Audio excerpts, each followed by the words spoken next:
Hello, everybody. This is Kody Bateman. Welcome to a brand new version of our relationship marketing podcast. Boy, we're sure excited for our guest that we have on tonight. We've had some amazing guests that have come on to this show over the last several weeks. A lot of top sales professionals have been on with us, giving us some golden nuggets and great things. And boy, today we've got a huge treat for you.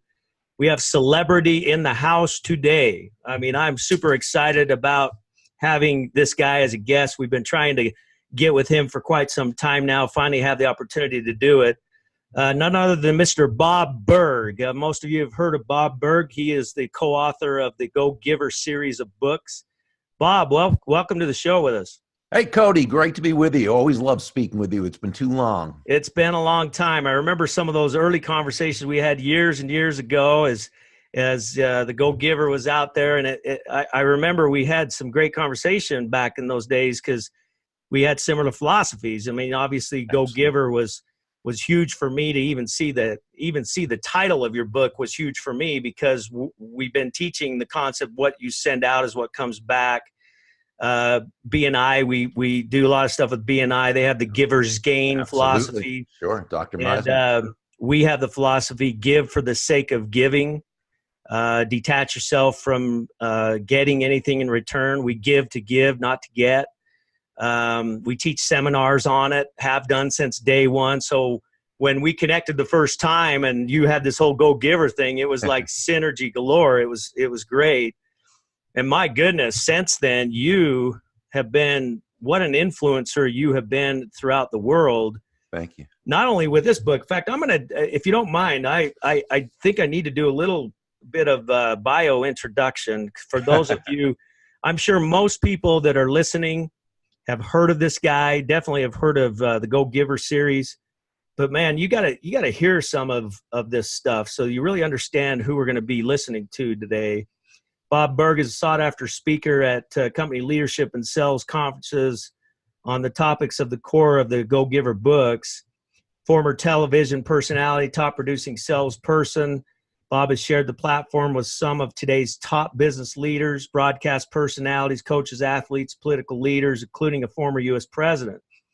In addition to co-authoring the best-selling Go Giver books with John David Mann, Bob has authored a number of popular books, including the critically acclaimed Endless Referrals, which I highly recommend that you read. Great book. Network Your Everyday Contacts into Sales and Adversaries into Allies. His total book sales are well over 1 million copies. American Management Association named Bob one of the 30 most influential leaders. He's one of Inc.'s 100 great leadership speakers. Richtopia named him one of the top 200 most influential authors in the world. We could go on and on and on.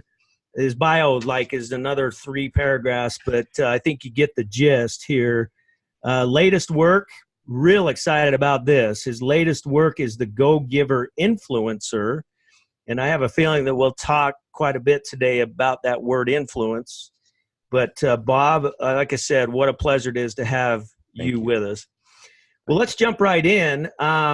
First of all, I've got these books right here. This is, if you just walk through a airport or walk through Barnes and Noble or whatever, this is everywhere. I mean, you'll see this book. Those of you watching on YouTube, you'll see this book. I just put it up there so people could see it. Then his brand new one is the Go Giver Influencer. It's purple. It's got kind of the same branding on it. It's following his Go Giver brand, which is super cool. If you have not read Go Giver, my goodness, make sure that you read it or listen to it.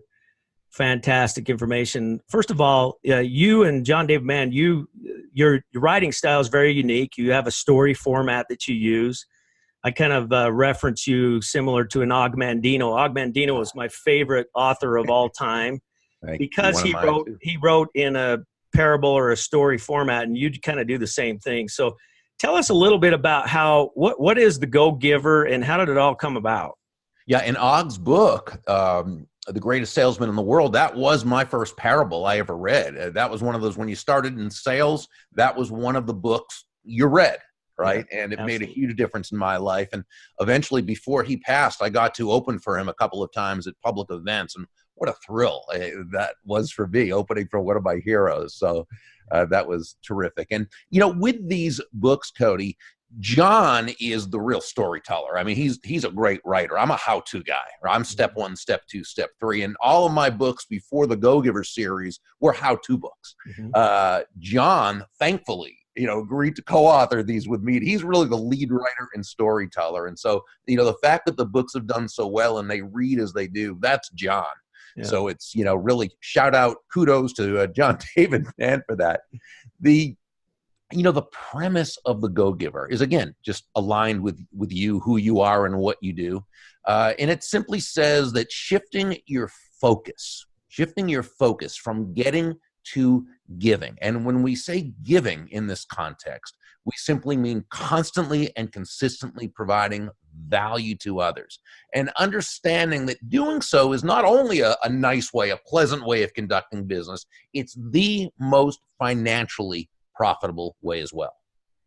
Okay, so is that really true? Because there's a lot of naysayers out there that say, yeah, this new age philosophy of give, and there are. I mean, there's still a lot of people that think, yeah, I don't know, I need to go close a deal. So when you say it is the most financially rewarding, there's people listening right now say, all right, Bob, that's great. Show me some proof. Give me some proof of that. Sure. Well, and it would make sense that they would ask that, because we've sort of been brought up where, the bad guy is the one who gets, and that, that's, hey, here's a news story that you'll never see the networks lead with. Corporate CEO treats people well. I mean, just it doesn't sell. I hear they workshop that one. It didn't right. draw. So no, it's much more exciting to hear about the Enrons and the Tycos and the all of those. But let's really look at it from not some woo-woo kind of thing. Oh, just, give and be. No, it's not that at all. Often when I speak at a conference, so one of the first things I'll say is, nobody's going to buy from you because you have a quota to meet. Right. And we all laugh because we know that's true. No one's buying from us for that reason. No one's going to buy from you because you need the money. And no one's going to buy from you because you're a nice person. Right. Who really means well. They're going to buy from you because they believe they'll be better off by doing so than by not doing so. And in a free market-based economy that we live in, and when I say free market, I simply mean no one is forced to buy from anyone else. In a free market-based economy, that's the only reason why anyone should buy from you.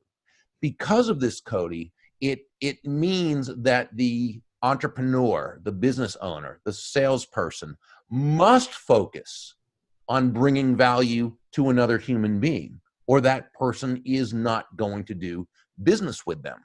And so it really, it's totally rational and logical. When you can move your focus off of yourself and place it onto the other person, looking to make their life better, looking to bring value to their life in a way they see as being of value, people feel good about you. People begin to know you. They like you. They trust you. They feel safe with you and comfortable with you. They want to do business with you.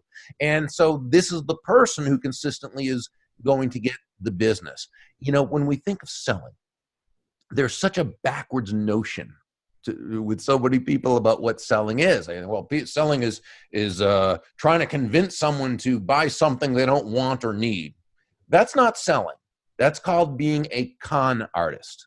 Okay. Right. No, the focus is on the con artist, not on the other person. No, selling by definition is simply discovering what the other person wants, needs, or desires, and helping them to get it. Okay, and now that the focus has to be on them. No question. And we've had this actually come up before with some of our other guests, and I think it's important to talk about is that in the process of doing that, you assess your prospects' needs. You're there to serve them. And there are times, and this is hard for salespeople to get, there are times when you know in your mind that what you're offering is not what's best for them. Mm-hmm. And you may even know that what they need is something that you don't sell. It might even be a competitor of yours. Mm-hmm. And it's very hard because we teach, and I know you teach in those situations. If you're there to serve, you're going to tell them what you think is best for them to do, regardless if it's your product or not. Mm-hmm. Absolutely. And, this in many ways has to do with character, right? And, we know that when someone has character, they stand for something. In other words, they act congruently with their values. And if your highest value in terms of being a salesperson is to provide value, to provide the highest service to your customer, to that person in front of you, you certainly do the best you can to do that. And part of that at times is you're not the right person. And, when you think about it, that's just the best thing you can do, even for selfish purposes. Because think about it, right? I mean, when you can tell someone that, and it doesn't come up often, but when it does, when you can tell someone, hey, this isn't, the best thing for you. This isn't your best option. Your best option would be, based on what I'm hearing from what you're looking for, would be this, or that. I can, refer you to someone and so forth.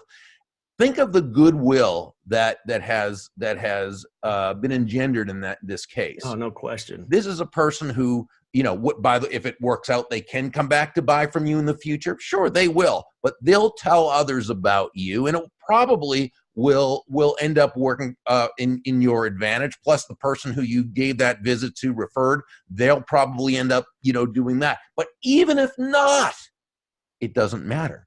Because if you know that you're willing to do the right thing because it's the right thing to do, then that means when you do have someone, a prospective customer in front of you who you can serve, that belief, that feeling comes across, and you're a better salesperson. Yeah, it's not just about you being in front of that particular person. It's not just about that person. It's about every single person that person knows.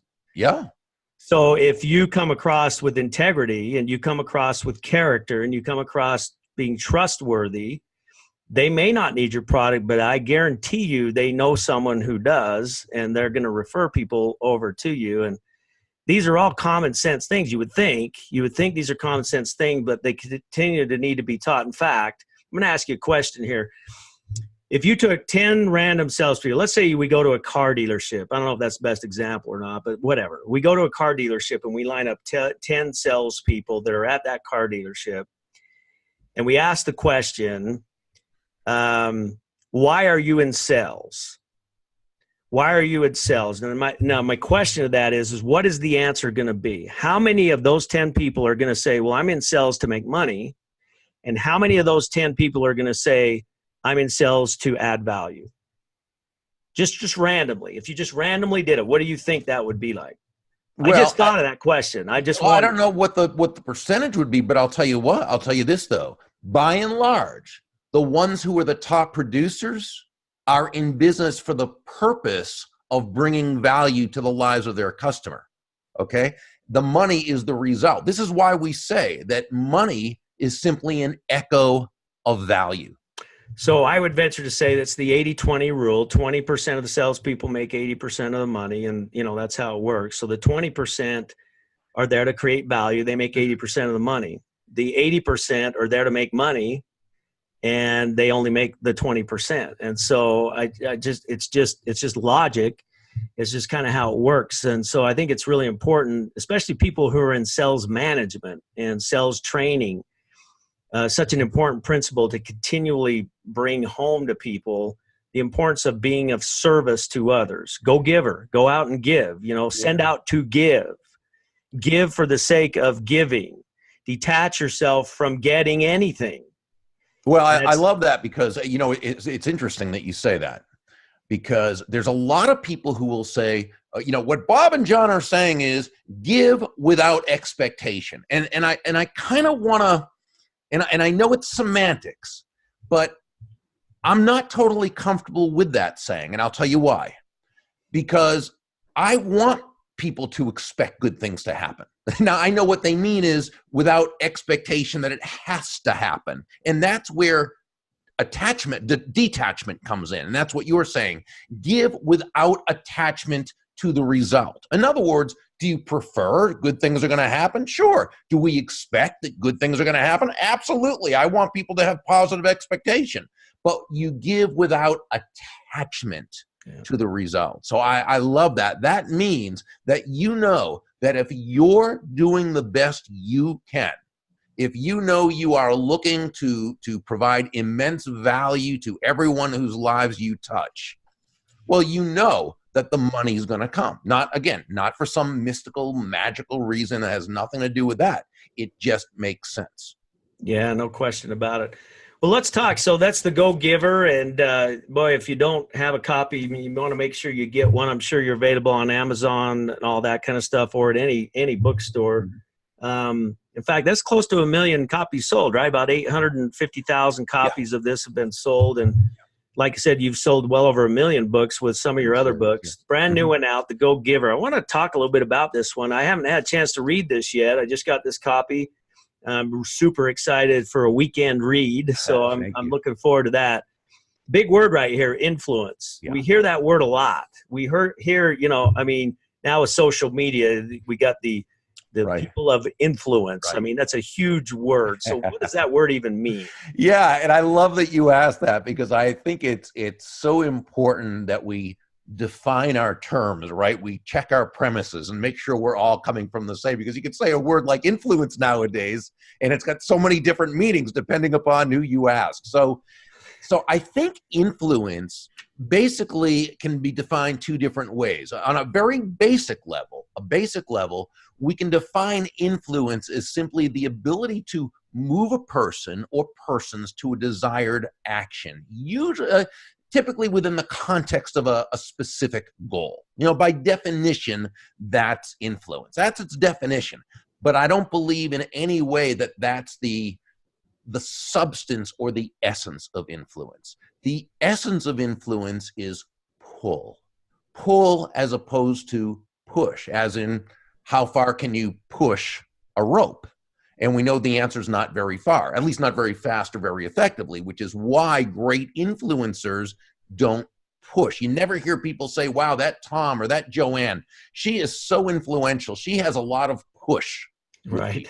Right. She sure is pushy. Or, wow, what a great leader. No, of course not. They'd say Joanne is very influential. She has a lot of pull. That's right. People. That's what influence is. It's an attraction. Great influencers, what we call genuine influencers, attract people, Kody, first to themselves and then to their ideas. And they do this, again, not through pushing their ideas on others, not through pushing their will on others, not through being push-y, but through its opposite, pull. Now, we say, okay, well, how do you do that? How does that pull happen? How does it manifest itself? Well, I think that any genuine influencer understands at a very heart level what I believe was the underlying premise of Dale Carnegie's classic How to Win Friends and Influence People. And this is where he wrote, and I think this really said it all. It's where he wrote, ultimately, people do things for their reasons, not our reasons.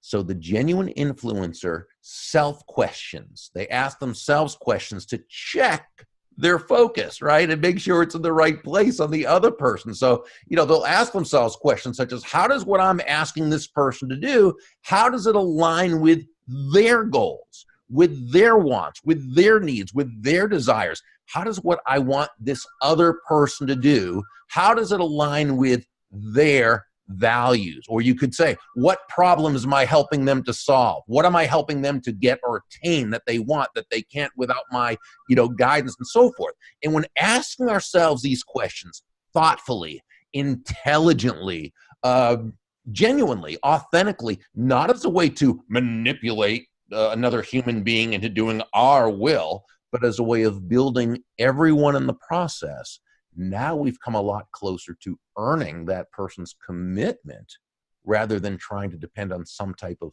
compliance. You know, kind of the old school influence. You said that word manipulation, and some, you know, and a lot of times when people think of themselves as influencers, pushing, if you will, that word manipulation comes up. You know, it's a way to manipulate people to an area that you want them to go.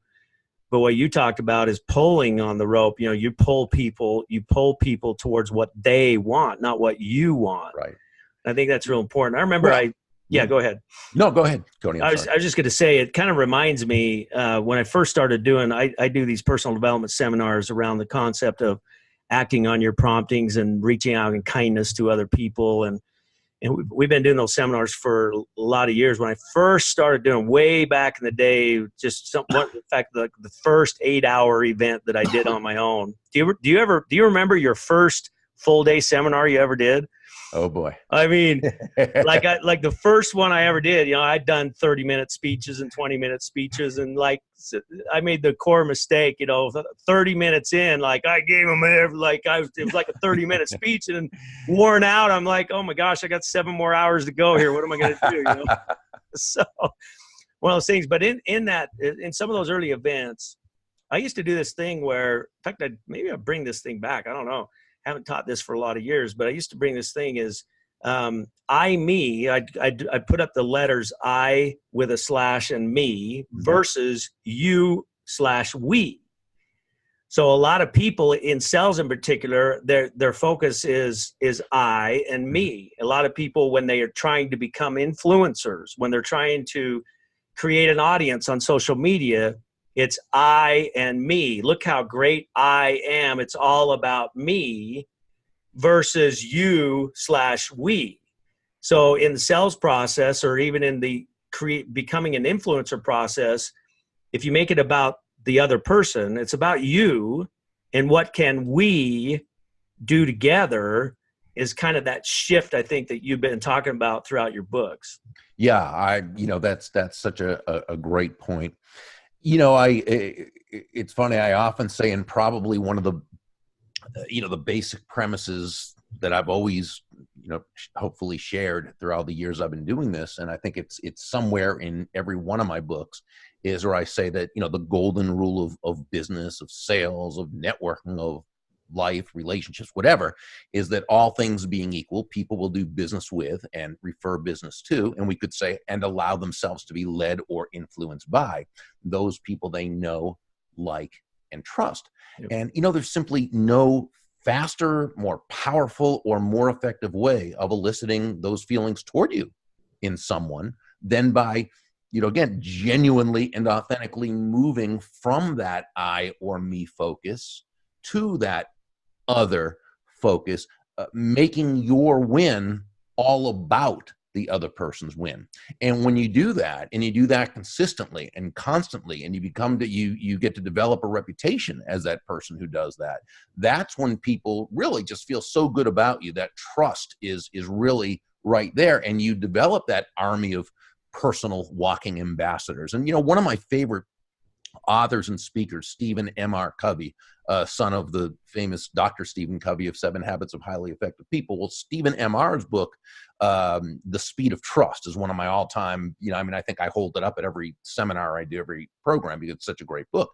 And one of the things he says in there is that trust is the very root and source of your influence. Wow. And, you don't cultivate trust by, as you were saying, I and me. You cultivate trust through you and we. Yeah. So I just love, what you said. Yeah, that's good stuff. That's good stuff. When I was growing up, my mother used to always say to me, parents are cool because parents plant seeds. My parents always planted seeds into my subconscious, which really helped me later in life. And she used to always say a couple of things. First, she'd say, Kody, you are a special boy. I'm just a little kid. I'm a little kid. She'd say that to me all the time. Kody, you are a special boy. And then she would say, I want you to remember, if you will remember this, you will always be happy. She says, you need to find out who you are and then give yourself away to other people.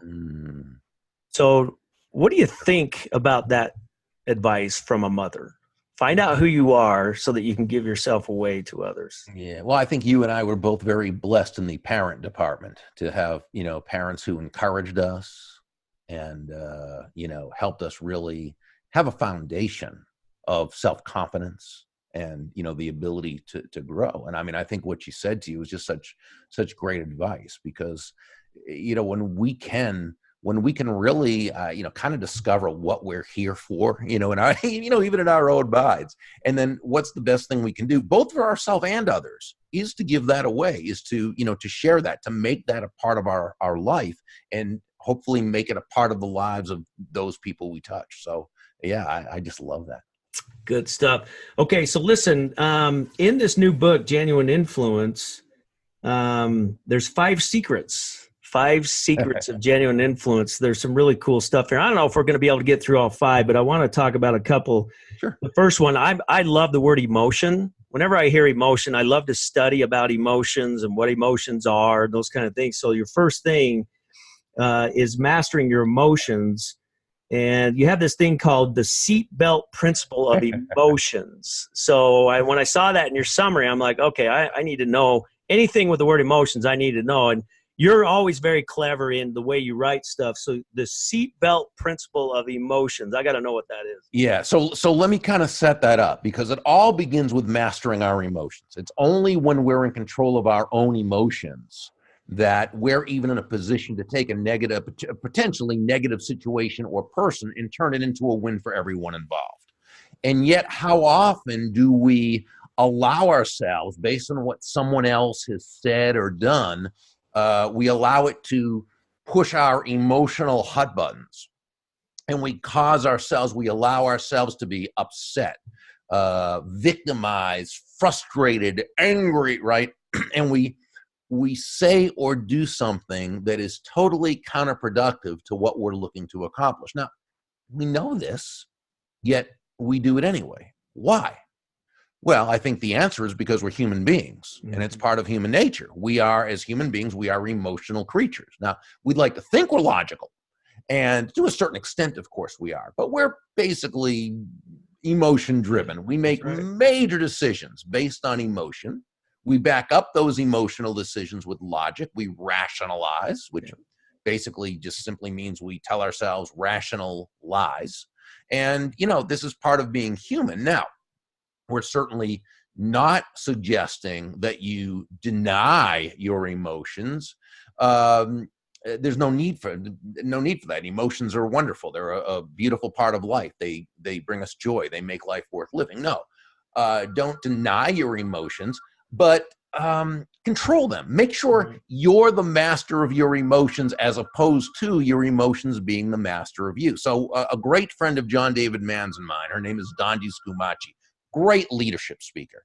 And what she said once, and this is where we took this from, the saying you were referring to, she said, by all means, take your emotions along for the ride, but make sure you are driving the car. And, we love that because, again, bring your emotions, absolutely, but make sure your logical mind is driving. Your emotions, bring them with you, but make sure they're in the passenger seat, safely, belted and seatbelt fastened, okay? Because if your emotions are driving the car, it's almost like you're at the mercy of a drunk driver, right? Our emotions bring wisdom with us. We should consult our emotions, but if we want to create the environment, Kody, where we're making the best decisions which give us the best chance of the outcome we desire, we need to be acting from a logical base. It's interesting as you talk about emotions. I had a college professor, and I don't want to get too far into this debatable discussion here. I'm just going to bring this as a point as we talk about emotions. But this is 4 years of college. There's about 3 things that just stick in your mind that a professor may have taught or whatever. 3 things out of 4 years of education. One of mine came from a psychology professor who said, and it was his theory, and it's this debatable, I'm sure, whatever, but his theory is, he said, love, first of all, he talked about the power of love. Love is the ultimate ultimately the most powerful thing there is. And it's scripturally, those who, Christian people read the Bible or whatever, scripturally it talks about love is the only thing that will prevail. I mean, after everything fails, love will be the only thing standing. So he talked a lot about the importance of love. But then he went on and he said, love is not an emotion. Because most people think, well, love's an emotion. And he said, no, love is not an emotion. Love is a state of being. Emotions are the levels. They're the levels of what you feel something. Mm-hmm. So if you feel despiteful or hateful, there's a level of that hate. That's the emotion you feel. Love is a state of being. Now you can feel a higher level of love and those kind of things. And then he referred to a scripture in the Bible that basically says this. It says, bridle your passions so that ye may be filled with love. So when I listen to you talk about this, it's like you got to control your emotions so that you can allow the powerful things in your life to work. Does that make sense to you? Yeah, it does. Bridle your passions. Well, it's really saying that when you're in control of your emotions, you can think from a constructive, proactive basis. Right. Because it's we're in control of those emotions, so they're there, and it's okay. Again, we don't want to deny them; they're there, but they're in there. They're in the place they're supposed to be. They're our servant, not our master, right? And so when that's the case, now we can act out of conscious choice rather than a type of reactive programming. Right. Yeah. Right. Yeah, I love that. Another one of these secrets, and we've talked about this, but I want to get some different input from you. Step into other person's shoes, stepping into other people's shoes. So just tell us a little bit about what you mean by that. Well, it's a saying, Kody, that it's kind of a trite saying because we've all heard it before, right? So I'll step into the other person's shoes. Think, oh, it's easy, but is it? Because when you think about it, most of us have different size feet. So literally, we can't step into the other person's shoes a lot of times, but figuratively, more importantly here, we can't step into another person's mind because we all come from our own set of beliefs, our belief system, which is our, what is a belief? A belief is a subjective truth. It's the truth as we understand the truth to be, which means it might be the truth or it might not be. And far too often it's really not, because we all see the world from our own paradigm, from our own model, from our own, and this belief system we have, most of it, it was given to us, right? I mean, it's a combination of upbringing, environment, schooling, news media, right? And it was pretty much fixed early in our life. And so most of us, we grow up living from what I would call an unconscious operating system, thinking that we're choosing proactively and actively when usually we're pretty much operating within a matrix, if you will, of some predetermined choices. Right. What happens is we see the world a certain way according to our belief system. So does the other person. That's right. But as human beings, we tend to think that most people see the world the same way we do. I mean, that makes sense. How could it be anything different, right? It's all we know. Now, most conflict is the result of two people seeing the same basic thing from two different points of view without even realizing it. That's why it's so important to ask questions, to not assume we know what they're thinking, and to not assume they know what we're thinking, because we don't and they don't. We need to ask questions and then listen. But as one of the mentors in the story told their protege, listen not just with your ears. That's the surface listening that most people do. That's listening in order to speak. That's allowing them to get in their 2 cents so that we can get in our 10 cents, right? Right. No, listen instead with your eyes. Listen with your posture. Listen with the back of your neck. In other words, just put your entire being into listening to this person. Now, when you do this, two beautiful things happen. One is you actually do learn more about this person. You're stepping into their shoes. You're getting to know their thought process. What's meaningful to them? What do they value? What do they need from you? But the other thing is, when you do this, the other person feels heard. Yeah. They feel listened to. They feel understood. And that's such a basic need of human beings. And so they feel good about you. They begin to trust you. Right? And so it just, when we can really listen in order, as Stephen Covey said, right? Dr. Covey, listen in order to understand, right? Seek first to understand. Well, now we're, 9 steps ahead of the game in a 10-step game, and we're really creating the context for a very beneficial relationship. Okay, so as I hear you say all this stuff, stepping into somebody else's shoes, and it all feels right. I'm going to break a fundamental rule of podcasting right now. I'm just going to warn everybody right now. When I heard you saying that, I couldn't help but think. So in other words,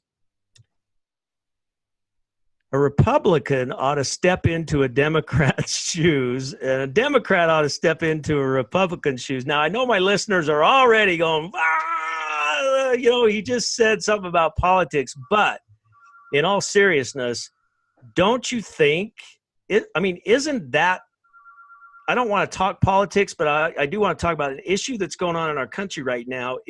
There is this separation because of a non-willingness to see things from somebody else's point of view.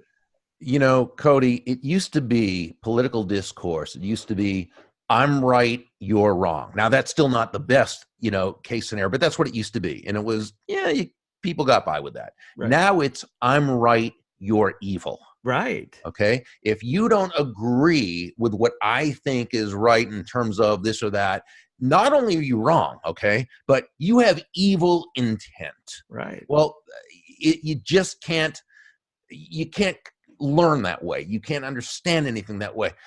What you said is a great point about stepping into the shoes of the other side. And let's look at a couple different things there, if we may. And this also goes into some of the other secrets, if you will, because they're really not secrets, of genuine influence in terms of setting or resetting a frame, communicating with tact and empathy. Yeah. Let's say, for example, that, and I know this never ever happens, but let's say there's a really malicious kind of political discussion going on Facebook. I know that would never, where people are insulting each other, right? But right. We'll just use that as an example, as though it could happen. Yeah. And so let's say somebody makes a statement, somebody posts a statement, and the other person, somebody comments and says, people like you are absolutely horrible, evil person. You have no right to live. You don't care about people. You are an blah, blah, blah. Right.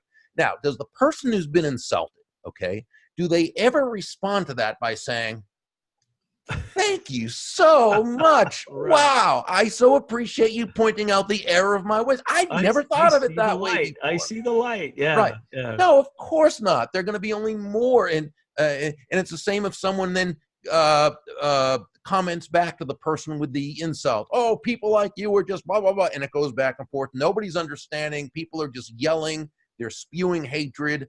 Nothing's happening. No one's being influenced. So what if instead this happened? And again, say a person posts a rather controversial type of statement. Person responds by saying, people like you are evil. You don't care about others. You have no right to live, blah, blah, blah. Okay. But now, what if another person decides to join the conversation and they say, Mark, let's say the person's name was Mark, who made the real evil, horrible response. Mark, I must say I'm very impressed with the passion that you have. Like you, I also want to live in a country where people are able to, and then you make the point of where you both probably agree. Because, Kody, here's something I found. Whether someone's far left, far right, medium right, whatever, conservative, liberal, libertarian, whatever, most people want a country in which people are happy, can pursue happiness, that they're healthy, that they're prosperous, that they're, now there's two totally different ways of going about it, that there's no right. of getting there. That's not the issue. But most have, other than the total outliers on both sides, most have the same basic goal. So when you can say, Mark, I must say I appreciate the passion you have for this topic. You seem to genuinely care about others. Like you, I want to live in a country where people are able to, and then you make the point of it, and then you say, I think our biggest difference is in how we feel is the best way to get there. Right. So right, now what you've done is a couple things. One, you've reframed this from totally adversarial to one of two allies looking for the same result. You did it with kindness. You did it with tactfulness. Now, I've actually had people write back and say, oh, well, I apologize for being so this and that, but whatever. But a lot of people won't too. There's some people, their mind's so made up, and so they're just not gonna. But here's the thing that most people don't understand, or I think they understand, but we don't think about it. Whether an in-person group conversation or an online conversation, there are usually lots of people who are listening in who aren't really commenting. Right. But most people, Kody, are not so far one way or the other that they can't be influenced. They're usually either somewhere in the middle or a little bit to one side or a little bit to the other side. And they're watching. They're watching this conversation for a couple of things. First, they're looking for the facts, and so it's important to know what you're talking about. But even, I hate to say, more importantly, they're looking for who they can relate to. They're looking for who's making their point in a way that is genuine, that is respectful, that brings people into the conversation. You know what I'm saying? Yeah. And these are the people. So, you know, when we do it this way, we actually can open people up to a different way of thinking. Well, I can't help but think, you know, as somebody enters a conversation like that might turn controversial, a lot of it has to do with the person's state of mind. I mean, what are you feeding yourself on a daily basis? If you're watching the news every day and you're involved with the controversy on a daily basis, if you're getting on social media and you're looking at all of the things that so-and-so said versus what somebody else said, and that becomes like you said, that becomes your influence. That becomes the echo chamber, what you're nourishing yourself with. Now, when you enter that conversation, the nourishment that you've put in here is what you're portraying in your energy out in these conversations. And I think that's why it gets very controversial. Now, I take a look at you. Those of you watching this show on YouTube are able to see Bob, and right behind you are all these books. And you can't see mine because they're off over here. But behind me, I've got all these books, and I don't see the titles on there, but I guarantee you've got hundreds, if not thousands, of personal development, positivity, nourishment-oriented books that are sitting behind you, which is a reflection of what you nourish yourself with. And let's talk a little bit about that as we close up today. How important is nourishment, the proper kind of nourishment, so that you can give away the best version of yourself to somebody else? Oh, you know, I think it's everything. I think it's everything, because we can choose what we put into our mind. Now, there's a lot of stuff we can't choose that goes in because we hear things, we see things, and so forth. Absolutely. But we have a choice of what we're going to study. And yes, most of my books are personal development books. I need them. Right? I need to keep feeding my mind. I'll also tell you there's a lot of, there's history books. It's another favorite. Marketing, philosophy, a lot of political books. And I'm going to tell you, they're political from both sides of the aisle, because I want to know what the other's thinking. Right. And, you know, you alluded to something earlier, and I just want to bring it up quickly if I can, because I think this is very important. I think it feeds into what we're talking about. Should you understand the way the other side thinks? I have been saying for a long time now that if you are a, let's say, conservative Republican, you should be watching MSNBC and CNN, okay, sometimes. If you're a progressive Democrat, you should be watching Fox News. And when I say watching them, I don't mean watching the clips on the station you usually watch where they take clips from the other one, the enemy, right, and they show it from a skewed perspective. No, I mean watch the other point of view.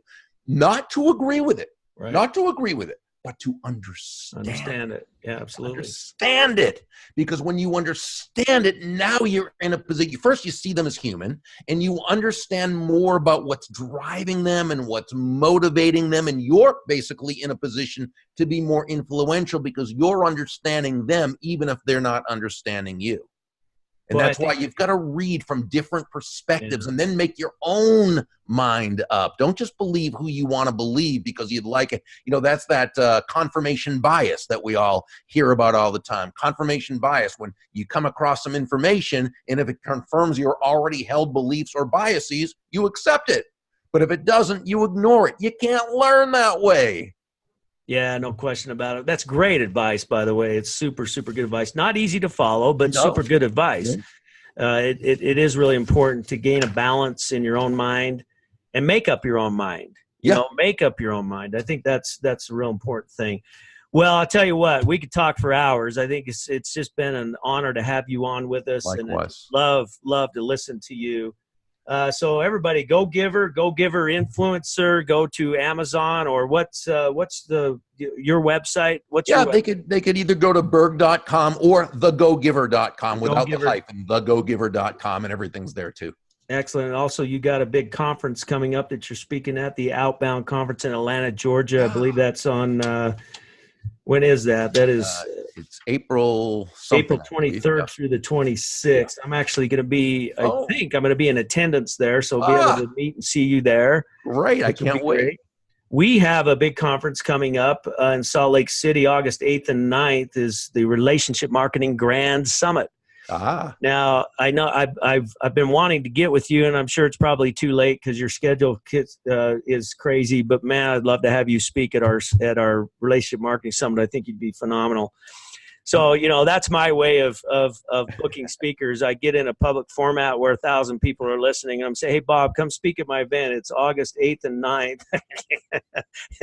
I'm sure you've got 3 bookings that day, but anyway, let's take a look at schedules and see if they match up. I'd be honored to. Absolutely. Yeah, we would, if schedules were permit, we'd love to have you there, and love seeing you over at the Outbound event coming up in April. So there you have it, my friends. Appreciate all of you tuning in with us today. Bob, appreciate the time you have spent. Keep doing what you're doing, brother. I really appreciate the influence that you have on me personally and on so many people throughout the world. So take care, everybody. Appreciate you. We'll see you in another episode here of our Relationship Marketing Podcast. And we'll talk to you all later. Take care now. If you enjoyed this episode of Relationship Marketing with Kody B, be sure to subscribe to the show. Leave a review so that together we can get this message out to the world.